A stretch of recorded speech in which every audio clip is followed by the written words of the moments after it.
They left my daughter in Honduras. No passport, no phone, no return ticket.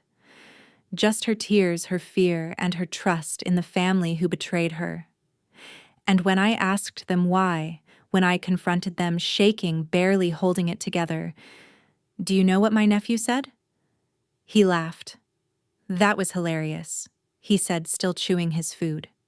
His sister added, you should have seen her face when the plane took off without her. And my sister. She didn't apologize. She looked me dead in the eye and said, she needs to toughen up. That's when I knew. My family didn't just leave my daughter behind. They crossed a line they could never uncross. So I stood up from the dinner table, looked each of them in the eye, and I didn't say a word. I just walked out. But that night I made phone calls. The kind that change everything. Because if they thought this was over, they were about to learn who I really am. By sunrise, security was pounding on their doors. And this time, they were the ones left behind. Hi, my name is Sophia. I raised my daughter alone after her father walked out. I've worked 2 jobs, skipped meals, gave up everything so she wouldn't have to. And now the people I once trusted my own blood used her as the punchline to a vacation prank. Before I tell you how it all unfolded, I just want to know you're here with me. Please drop a hi in the comments, or tell me where you're watching from. Sometimes knowing someone's listening means more than you know. Thank you. And now, let me tell you everything. We arrived just past noon. Zephyr and I, our carry-ons, still dusted in the light sheen of TSA fingers and Miami humidity. The beachfront resort loomed ahead, a glowing picture of curated perfection, white umbrellas, still water palms swaying like nothing bad had ever happened beneath them. I had paid for every cent of this vacation, every flight, every room, every ridiculous piña colada package that my father insisted came with premium liquor. It wasn't a gesture, I thought of it as an offering. I wanted for once to feel like I belonged, that this family I was born into could somehow accept me, not just tolerate me. Inside the lobby, I spotted them first. Jet, my father, reclined against a leather chair with his deal-maker posture. Marigold, my mother, tapping her phone, ignoring everyone. Sailor, my younger sister, leaned over the front desk asking about spa treatments. Her kids Bodhi and Lyric were sprawled on a couch giggling over something on a phone, but Juniper wasn't there. I scanned the room again, then turned to Zephyr. Where is she? No one reacted until I spoke louder. Where's Juniper? Jet looked up lazily as if I had asked something trivial. She lost her passport. In Chicago. She's sorting it out. My stomach dropped. What do you mean she's sorting it out? Marigold didn't look up. She's an adult, Sophia. She'll figure it out. You really shouldn't worry so much. But we weren't even stopping in Chicago. Sailor finally turned to me. Dad rebooked us. It was cheaper through Honduras. We had to split flights. Don't make a scene. Honduras, a level 4 country on the Do Not Travel advisory. Juniper had shown me the State Department's website before we left. She had flagged it repeatedly in the group chat. I froze. You left my daughter in Honduras? Bodhi snorted. She was freaking out. Should have filmed it. She looked like those TikTok prank girls. Lyric giggled. She was like hyperventilating, super dramatic. No one else seemed concerned, not even mildly embarrassed. Jet leaned back, folding his arms like he'd made a business deal. I negotiated us better rates. I wasn't about to blow the whole itinerary over one passport. She'll manage. I looked around the room. They were already planning dinner, already deciding who got the best ocean-facing room. And my daughter, the child I raised, protected, and held through every nightmare, was stranded in a dangerous country without identification because this family couldn't be bothered. I tried to keep my hands from shaking. Zephyr reached out gently, but I couldn't look at him. My mind spiraled. I remembered being 12, asking for a novel for Christmas, and getting a used coloring book because Sailor had thrown a fit about not getting an iPad. I remembered being grounded for speaking up when Sailor forged Mom's signature while she was taken out for ice cream to calm down. I remembered Juniper winning a statewide essay contest and my father saying, "Well, schools are trying to be diverse these days. It wasn't just negligence, it was a pattern, a script." I pulled out my phone and tried to call Juniper. No signal. The screen spun, searching. Zephyr looked at me. "We'll fix this." I didn't answer. All I could think was this time I wouldn't wait for permission. This time I would burn the script. I stood in the villa's living room the next morning holding back a storm that had nowhere to go. "I want everyone's bags. Now." My voice wasn't loud, but it landed heavy. Sailor rolled her eyes. "Oh, come on, Sophia. Still obsessing. I want to see if Juniper's passport is in one of your bags." Jet chuckled. "Seriously, you think one of us took it?" Marigold sighed. "Let it go. It's done." But I didn't move. And maybe it was the way Zephyr came to stand beside me without a word. Maybe it was the silence that followed when I didn't flinch. One by one, they dragged their carry-ons and duffels into the room. When I opened Bodhi's backpack, I found it tucked into the side pocket like it had been there the whole time, crushed between a juice box and a crumpled receipt from airport snacks. Juniper's passport. I held it up. Everyone stared. Bodhi looked down, mumbled, "It was just a joke I choked out." She wouldn't shut up about Honduras. She kept warning everyone. It was annoying. I looked at Sailor.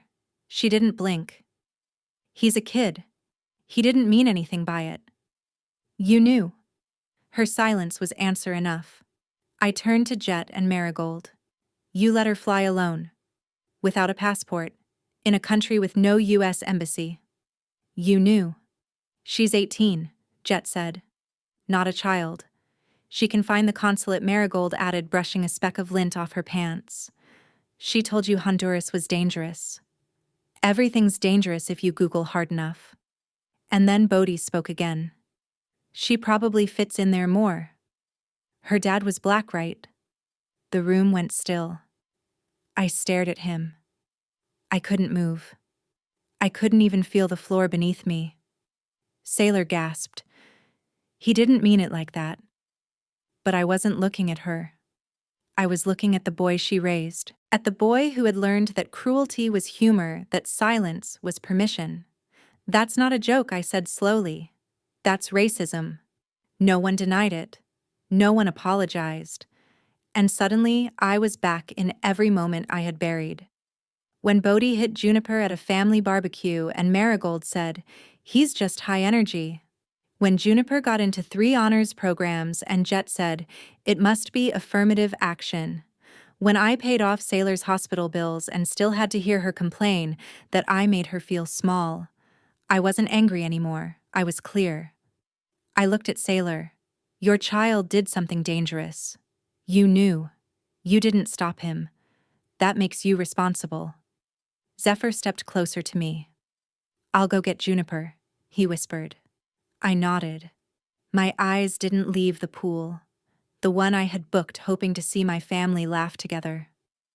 All I saw now was water cold, reflecting nothing. I wasn't just a mother pushed too far.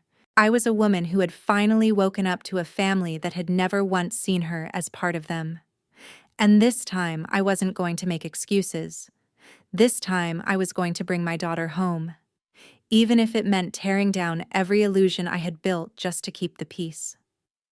I sat in the dim glow of the hotel room, the passport still clenched in my hand like a blade. The room was silent, but my mind wasn't. It screamed.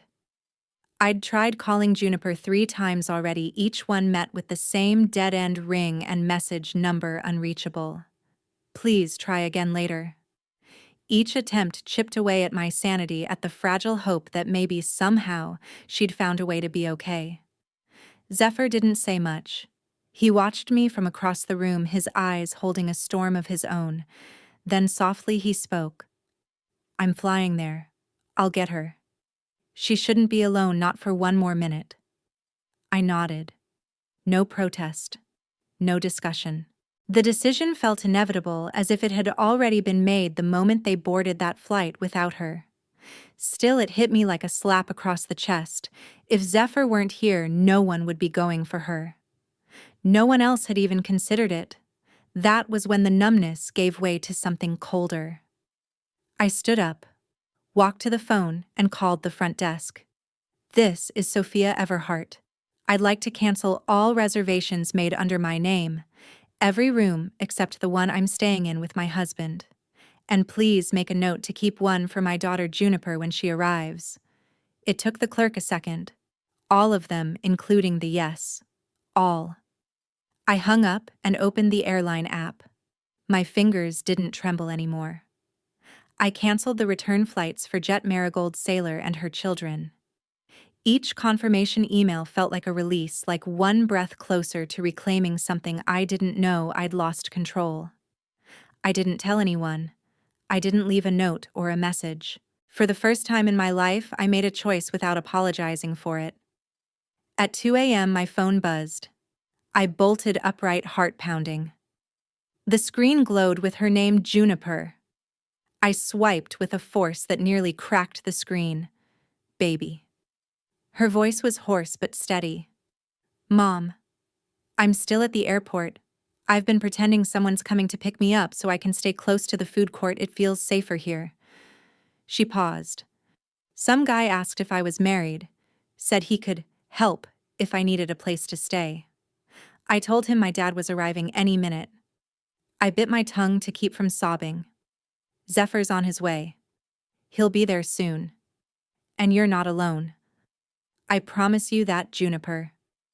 I wanted to hold her through the phone, to wrap her in every fiber of protection I had ever known. Then she told me something that made my skin go cold. I emailed everyone before the trip. I warned them about Honduras. I even sent links from the travel advisory site. You were the only one who responded. Everyone else ignored it. She hesitated. At the gate, I overheard Grandpa telling the airline staff that I was being dramatic, that I'd probably made up the whole thing to get attention. I couldn't breathe. That kind of betrayal carved deeper than anger. My daughter had tried to protect herself. And instead of being heard, she was labeled a disruption. Suddenly, I was back on that beach. 10 years ago, Juniper had been 12, the tide stronger than it looked. She got pulled under before I could yell her name. I dove in without thinking, dragging her back to shore, coughing and shaking. Jet hadn't helped. He'd stood at the edge shouting, "She's weak. Just like her mother. Can't even handle a wave." I had tried to convince myself he didn't mean it, but now I saw it for what it was. They had never seen me or my daughter as someone worth protecting. Zephyr stirred from the chair. I took his hand in mine and said, "Go, don't wait." He nodded and grabbed his bag without a word. As I watched him walk into the dark hallway, I felt something shift inside me. I was no longer afraid of being hated. I was done shrinking to fit the space they gave me. For once, I didn't feel powerless. I felt ready. Morning came heavy. I woke to light bleeding through the curtains and a sharp buzz from my phone.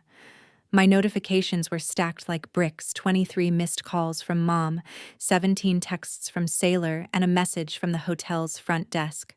"Several guests under your reservation have been notified to check out by noon." The storm was here. I slipped on a sweater and walked down to the lobby. The scene met me before I reached the bottom of the stairs.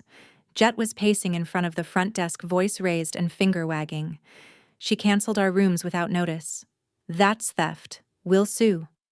Marigold stood beside him, arms crossed, chin high. "Sophia's been unstable for years.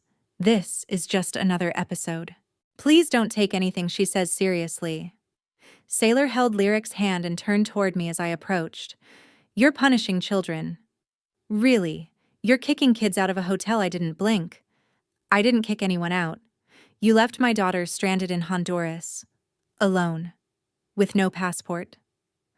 The lobby went quiet, except for Jet's huff of irritation. "She's 18, he said. "She's not a child anymore."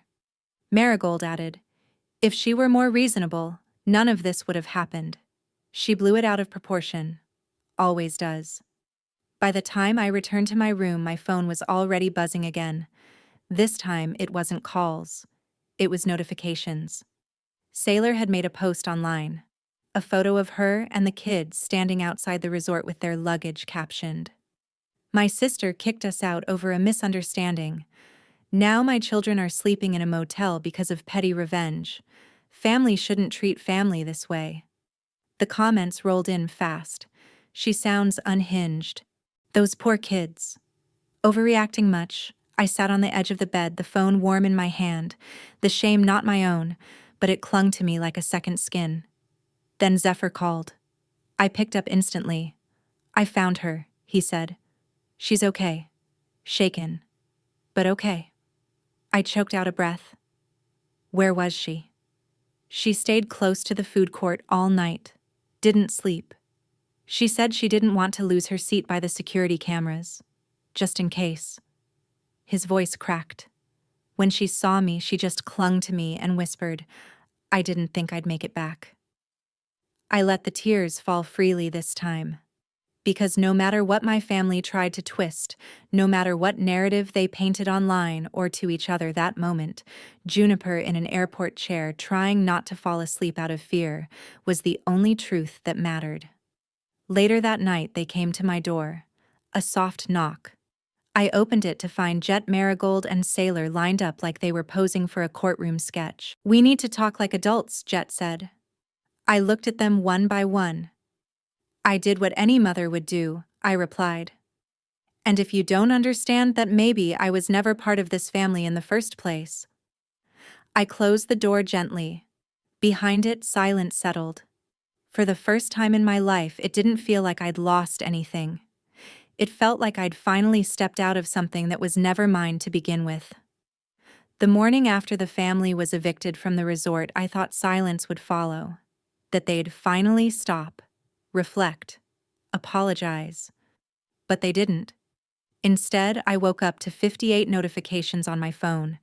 Missed calls, text messages, Facebook comments piling under a single post. Sailor had gone public. The post was long. A staged photo of her and the kids outside the hotel barefoot on the tiled walkway, clutching luggage like abandoned orphans. "My sister ruined our family vacation over a misunderstanding," she wrote. "She's always been controlling, and now she's weaponizing her daughter's anxiety to punish us. My children cried all night. We were humiliated. I scrolled, eyes frozen. There it was. The narrative flipped so easily, and the comments poured in. Poor Sailor. That's awful. Your sister's always been dramatic. Didn't Juniper just get confused? She's old enough to handle things. Aunt Miriam messaged me. You should call your parents. They're heartbroken." Then a cousin chimed in on the thread. "Families fight, Sophia, but airing it all out like this isn't the answer." It was as if the people who knew me all my life had been waiting for the smallest reason to question my sanity. And Juniper. She was an afterthought in their pity parade. That afternoon, I received a text from my mother. "If you don't undo this damage, don't be surprised if we don't recover as a family." That was it. No question of how Juniper was. No attempt to understand. Just pressure, guilt, and blame all wrapped in one tidy threat. I didn't answer. I let her wait. That in itself was a revolution. When Zephyr and Juniper arrived in Miami that evening, I went to the airport. Juniper was quiet on the ride back. Her body leaned toward the window, her hands gripping the seatbelt too tightly. Later, we sat on the balcony. I offered her tea. She didn't drink it. I stayed near the sandwich kiosk because there was a camera, she said quietly. I didn't know if someone would try to drag me away. A man asked if I wanted a faster way out. I just kept saying no. I couldn't speak. I only reached over and pulled her into me, held her until I felt her breathing slow. Then Zephyr joined us. His voice was tight. Before we left, an airline employee said, "That group left a girl behind. Said she made a scene to avoid traveling. said she was manipulative. I looked at him. They said that to airport security, I asked. He nodded. The family hadn't just abandoned Juniper. They'd framed her, planted a lie to cover their tracks, left her in a foreign country, and erased her humanity with a single sentence. She's just trying to be dramatic. I stared into the night sky, my chest burning. My own blood had twisted the truth, defamed a child, and broadcasted their pain as if it were my crime. And now they were demanding silence. But I had reached the edge of the line I had drawn in sand for too long. I turned to Juniper. If you want to tell the truth, I said softly, I will stand behind you. All the way. She didn't answer. She just nodded. And I knew my daughter was stronger than they'd ever imagined. The next morning, Juniper sat beside me, cross-legged on the couch. She stared at her phone, fingers hovering. Will everyone hate me? She asked. No, I said. Some will. But that's not your burden. You don't need to be liked by people who can't respect you. She breathed in. And then she started to type. The post was clear, careful, and composed. No screaming, no revenge, just the facts. She recounted being left in Honduras. She explained how she had emailed the family ahead of the trip with concerns about safety and health. Only I had replied. She named Bodhi, explaining that her passport had been taken from her carry-on while she was in the bathroom. She included a screenshot of the family group chat. Messages that read, if she doesn't come, it's not our fault. Tell her to grow up. She's always been needy. She attached a photo she'd taken at the airport, the kiosk behind her. Her face pale, drawn, exhausted. She didn't caption it. She didn't need to. Within 2 hours, the post had over 1,000 shares. She's only 18. Left alone because she told the truth I used to teach Juniper. She was brave even in middle school. People began tagging organizations. Former classmates commented. Even some of Sailor's followers messaged her asking for an explanation. That afternoon, Sailor showed up at my hotel room, pale and shaking. You have to make her take it down, she said, voice cracking. I'm getting hate mail. 3 of my brand deals are on hold. My kids are being dragged into this. I didn't flinch. You told her silence was better than truth, I said. Now you get to sit with what silence would have cost her. She's exaggerating, she snapped. Bodhi's just a kid. He didn't mean to. Didn't mean to steal her documents or didn't mean to obey your instructions. She stepped back.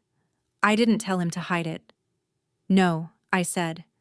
You just told him Juniper was inconvenient. That night, Juniper showed me a message from Bodhi. You're better than me.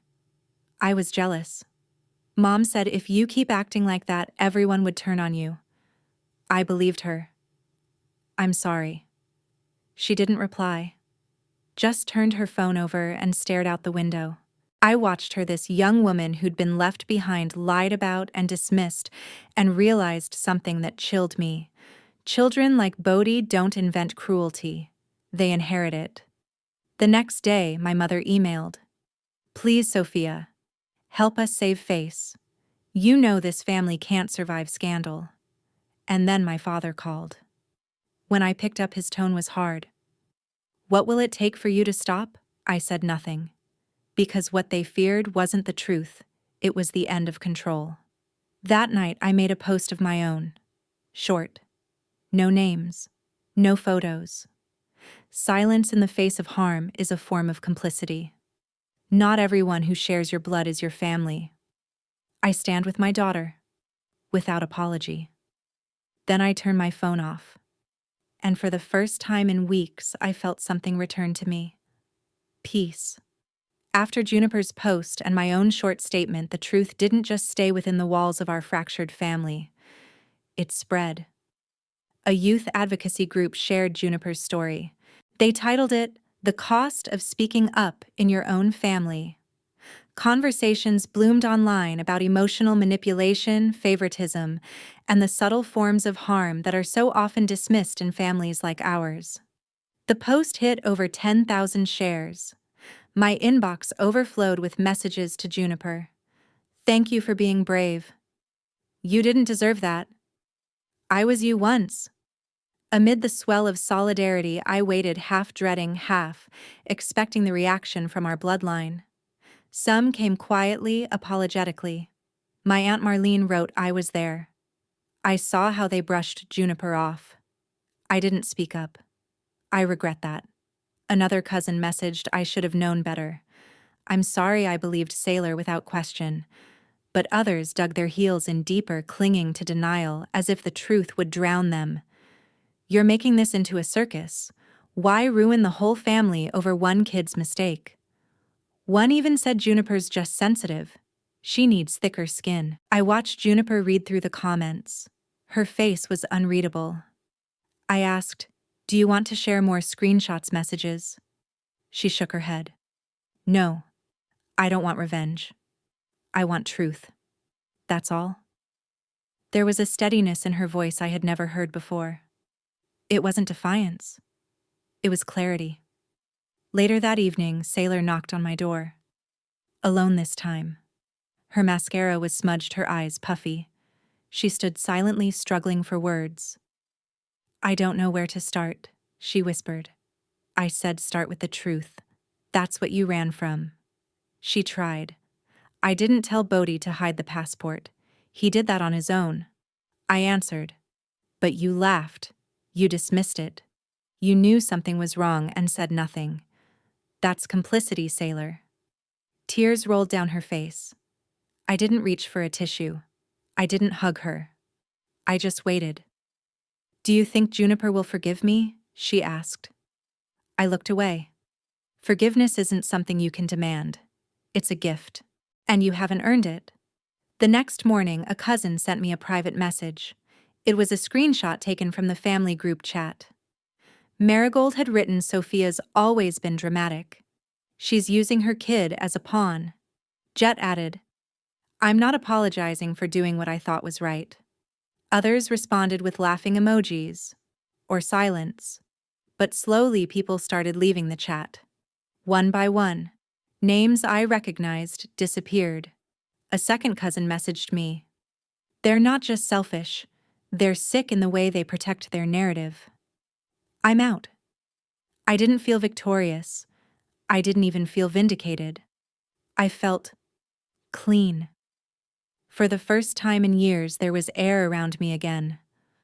All those years I had exhausted myself trying to build peace with people who only understood control.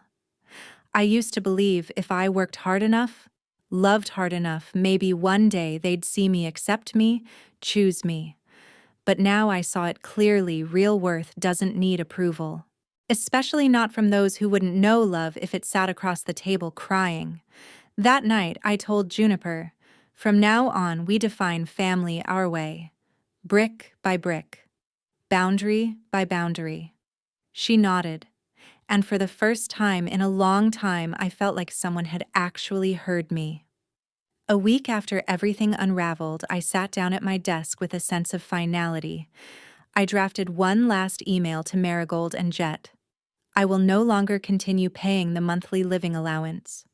I've also canceled the health insurance extensions for anyone outside of Juniper. Going forward, please make your own legal arrangements if you feel defamed.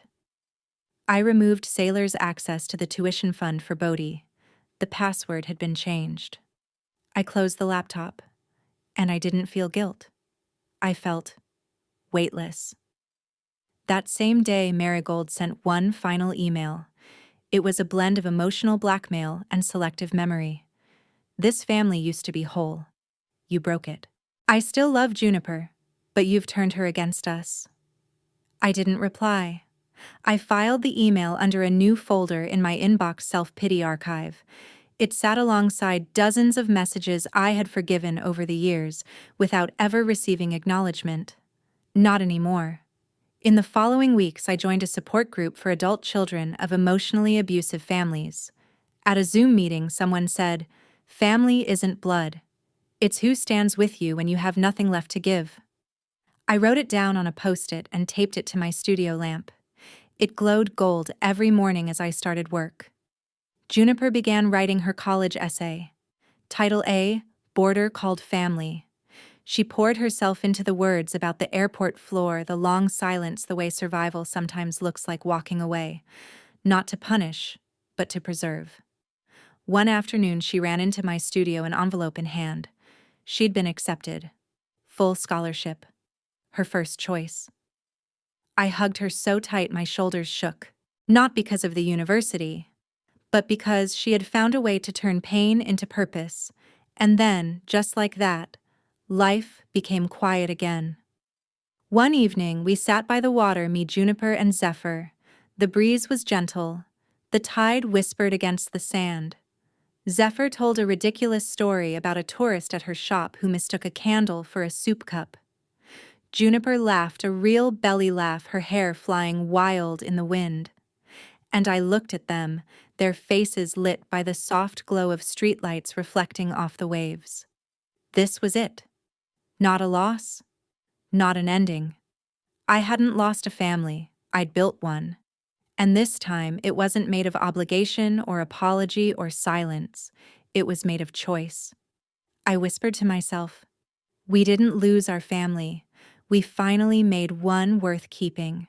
Sometimes family isn't defined by blood, it's defined by who shows up when it matters. Healing doesn't always come with apologies. Sometimes it comes with choosing yourself even when it hurts. If this story moved you, I'd love to hear your thoughts. Drop a comment, subscribe, or share this with someone who might need it. Thank you for listening truly. It means more than you know.